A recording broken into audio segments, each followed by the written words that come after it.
మీ ప్రార్థనకి జవాబు రావట్లేదని బాధపడుతున్నారా? మీ ప్రార్థన దేవుడు ఆలకించట్లేదని బాధపడుతున్నారా? అయితే ఈ 3 విషయాలు చేసి చూడండి. దేవుడు త్వరలోనే మీ ప్రార్థన ఆలకిస్తాడు.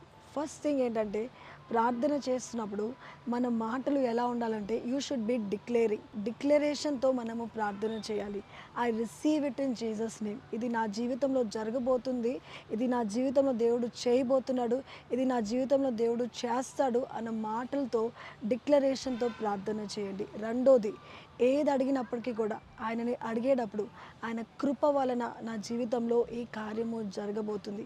ఆయన కృప నా మీద కుమ్మరిస్తాడు. ఆయన కృప నా మీద ఉంది అనే మాటలు ప్రార్థనలో చెప్తా ఉండండి.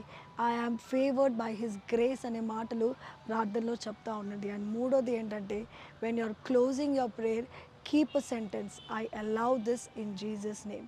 I allow this in Jesus name. దేవుని నామంలో ఇది నా జీవితంలో జరగబోతుంది. Amen. I receive it by his grace and I allow it by his grace అని ప్రార్థన చేసినప్పుడు దేవుడు మీ ప్రార్థన ఖచ్చితంగా ఆలకిస్తాడు. ఆమేన్.